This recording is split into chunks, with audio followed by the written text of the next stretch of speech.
అందరికి వందనాలమ్మ. దేవాది దేవుడు మనకిచ్చిన ఈ గొప్ప సమయాన్ని బట్టి దేవునికి కృతజ్ఞతా స్తోత్రములు చెల్లించి మరొకసారి పరిశుద్ధ గ్రంథంలో మాటల్ని జ్ఞాపకం చేసుకుందాం. ఈ సమయంలో దేవుడు మనకిచ్చిన సమయాన్ని బట్టి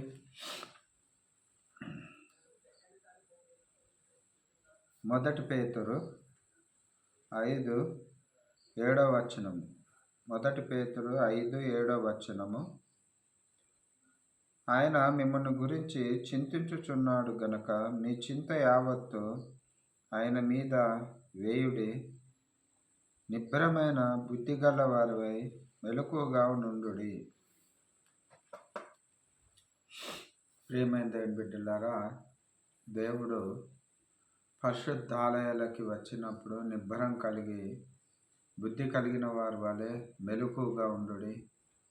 మందిరాలలోకి వచ్చినప్పుడు దేవుడు మీ చింత యావత్తు నేను తీరుస్తాను, మీ విషయంలో నేను చింతించుచున్నాను, వేదన పడుతున్నాను, బాధపడుతున్నాను, అయినప్పుడు కూడా నా వేదన నా బాధ అన్నది మీకు అర్థం కావట్లేదు. మీరు ప్రార్థన చేసినప్పుడు నేను మీతో మాట్లాడుతున్నా కదా, నా సమాధానాన్ని మీకు ఇస్తున్నా కదా, మీకు ఏది అవసరం అది సమకూరుస్తున్నా కదా, అయినప్పుడు కూడా మీరు మీ చింత యావత్తు మీ దగ్గర ఉంచుకుంటున్నారు. మీ చింతతోటి మీరు వేదన పడుతున్నారు, మీ చింతతోటి ఆలోచన చేస్తున్నారు, మీకున్న బాధతోటి మీరు ఉంటున్నారు. కానీ మీ సమస్య బాధల నుంచి విడుదల కలుగచేయవాడు నజరేయుడైన యేసు అని మీరు నమ్మలేకపోతున్నారు, విశ్వసించలేకపోతున్నారు. మీరు ఎందుకు నన్ను నమ్మట్లేకపోతున్నారు అని దేవుడు మనల్ని ఈరోజు ప్రశ్నిస్తున్నాడు, అడుగుతున్నాడు. అవును దేవా, మేము మందిరానికి వస్తున్నాము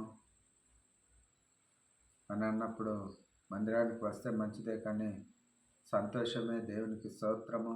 మరి మందిరానికి వచ్చినప్పుడు మనం ఏదో ఒక అవసరత కొద్దిగా వస్తాం కదా. కొందరు ఆదివారం అని వాడక చొప్పున వస్తారు, కొందరు నేను పోకపోతే అయ్యగారు అడుగుతాడు అని కొందరు వస్తారు, నేను పోకపోతే పాటలు పాడేవారు లేరని కొందరు వస్తారు, నేను పోకపోతే అక్కడ మ్యూజిక్ కొట్టేవారు, ఆ డోలక్ కొట్టేవారు, కాంగో కొట్టేవారు లేరు అని కొందరు, నేను పోకపోతే సౌండ్ సిస్టమ్ చేసేవారు లేరు, నేనే వెళ్ళాలనేసి కొందరు. ప్రియమైన దేవుని బిడ్డలారా, ఈ విధంగా ఒక్కొక్కరు ఒక్కొక్క ఆలోచనతో వస్తారు. కొందరేమో నేను వెళ్ళాల, కంపల్సరీ వెళ్తేనే కానీ అయ్యగారు ఆ మందిరంలోకి రాడు, నేను వచ్చింది చూసి వస్తాడు అని కొందరు. ఎన్నో రకాలుగా ఎన్నో ఆలోచనలతోటి భావాలతోటి ఉండేవారు ఉన్నారు. అది దేవుడు మరి వారిని పరిశీలిస్తున్నాడు. అందురించి అటువంటి వారిని మీ చింత యావత్తు నేను లేకపోతే మీరు లేకపోతే అన్నది కాదు, నేను మీతో లేకపోతే మీరు ఏమి చేయలేడని దేవుడు తెలియజేస్తున్నాడు. మీ చింత యావత్తు నా మీద మోపమని దేవుడు తెలియజేస్తున్నాడు. మనం ఏమనుకుంటున్నామంటే నేను లేకపోతే నేను పోకపోతే, నేను పాడకపోతే, నేను డోలకు కొట్టకపోతే అనేసి మనం అనుకుంటున్నాం, నేను మందిరానికి పోకపోతే అనేసి మనం అనుకుంటున్నాం. కానీ మన ఆత్మీయత స్థితిని దేవుడు పరిశీలన చేస్తున్నాడు. మన జీవితంలో మనం ఎదుగుదల లేదు, మన కుటుంబాలలో మన పరిస్థితులలో మనము ఆశీర్వదించబడలేకపోతున్నాము, మన కుటుంబాలలో సమాధానం లేకపోతుంది అనేసి కారణం ఏందనంటే, గుళ్ళకి వచ్చినప్పుడు నలుగురితో ఉన్న సంతోషం ఇంటికి పోయినాక మీ వద్ద ఉండట్లేదు. ప్రియమైన దేవుని బిడ్డలారా, విశ్వాసులతోటి సేవకులతోటి అక్కడ మనము ఉన్న సందర్భాలలో ఆ ఆనందము ఆ సంతోషం అనేది మళ్ళీ ఇంటికి పోయినాక మనం ఏదో కోల్పోయిన వారు లెక్క ఉంటున్నాము. దేవుడు ఏమంటున్నాడంటే, నువ్వు మందిరానికి వచ్చినప్పుడు ఏ రీతిగా ఉన్నావో ఇంటికి వెళ్ళినప్పుడు కూడా అదే స్థితిలో ఉండాలి. మీ చింత యావత్తు తెచ్చి మందిరంలో విడిచిపెట్టినప్పుడు మళ్ళీ గృహానికి వెళ్ళినప్పుడు చింత ఎందుకు, వేదన ఎందుకు? ఇక్కడ సంతోషంగా ఉన్నావు కదా, ఇక్కడ ఆనందంగా ఉన్నావు కదా, మరి ఇంటికి వెళ్ళినాక చింత ఉందని అంటే ఇక్కడ పైకి మనము భక్తి పరులో మనం అనుకుంటున్నామా, లేకుంటే నాలో ఏ చింత లేదు, మాకు ఏ కొదవ లేదు, ఎవరైనా మాకు కొదవ ఉంది, మాకు ఈ సమస్య ఉందని చెప్పుకుంటే ఎవరైనా అనుకుంటారేమని నీ మనసులో నువ్వు అనుకొని పైకి అట్లా నటించుతున్నామా? ఇంకోసారి మనల్ని మనం ఆలోచన చేసుకుందాం. మన విషయంలో చింతించుచున్నాడట.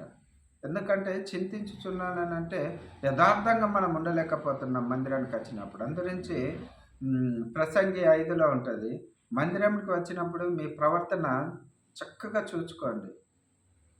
అవును ప్రియమైన దేవుని బిడ్డలారా, మనం మందిరానికెళ్ళినప్పుడు మనకు సమస్యలు సమకూర్చబడతాయి, దొరుకుతాయి. ఆదరణకర్త అయిన తండ్రి మన అవసరతలు తీర్చేవాడు, మన మొరను ఆలకిస్తున్నాడు, మన ప్రార్థన ఆలకిస్తున్నాడు. నువ్వు మందిరానికి ఏదో ఒక అవసరత కొద్ది వస్తున్నావు కదా! ఇంట్లో భార్యాభర్తల సమాధానం కొరకు కావచ్చు, లేదా మీరు కనిపెంచిన పిల్లల మీ మీద తిరుగుబాటు కావచ్చు, లేదు పిల్లల వివాహాల విషయాలలో కావచ్చు, పిల్లల చదువుల విషయాలలో కావచ్చు, పిల్లలు లేదా తల్లిదండ్రులకు వ్యతిరేకంగా జీవించవచ్చు, వ్యతిరేకంగా మాట్లాడవచ్చు.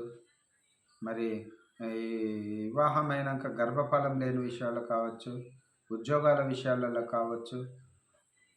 అయ్యో మేమిద్దరమే మందిరానికి వెళ్తున్నాము అనేసి ఇంటివారు నా పిల్లలు రాలేకపోతున్నారు, నా యజమానుడు రాలేకపోతున్నాడు అనే విషయం కావచ్చు. ఏదేమైనప్పుడు కూడా దేవుడు కాలాన్ని బట్టి, ఆ సమయాన్ని బట్టి అన్ని సమకూర్చువాడు, సహాయం చేయవాడు. నీ ఆశపడ్డ ప్రాణాన్ని తృప్తిపరిచే దేవుడు. 2024 నీ ఆశ ఏ రీతిగా ఉందో మాకు తెలియదు కానీ ప్రియమైన దేవుని బిడ్డలారా, సమస్తం దేవునికి తెలుసు. ఈ 2025లో నిన్ను ఆశీర్వదించాలనుకున్నాడు. మరి ఇకనైనా మందిరంలో మనము నీతిగా, యథార్థంగా, సత్యంగా ఉన్నప్పుడు మరి దేవుడు మనకు ఆదరణకర్త అయి ఉంటాడు. కాబట్టి మరి మనము దేవునికి ఏ రీతిగా మన హృదయాన్ని సమర్పించుకోవాలని అంటే దేవుడు ఒక మాట అంటాడు, మోసపోకేడి దేవుడు ఎక్కిరింపబడాడు. మనం మందిరానికి వెళ్ళినప్పుడు మన అవసరతలు తీర్చబడతాయి, సమస్యలు సమకూర్చబడతాయి. మరి అందరించి దేవుడు తెలియజేస్తున్నాడు ఈ రాత్రికాలం మందు మరి నేను ఏ రీతిగా మనము దేవునితో గడుపుతున్నాము, ఏ రీతిగా జీవిస్తున్నాము. దేవుడు ఆశీర్వదించే దేవుడు కదా బిడ్డ. ప్రియమైన దేవుని బిడ్డలారా, దేవుడు గొప్పవాడు, ఆదరణకర్త.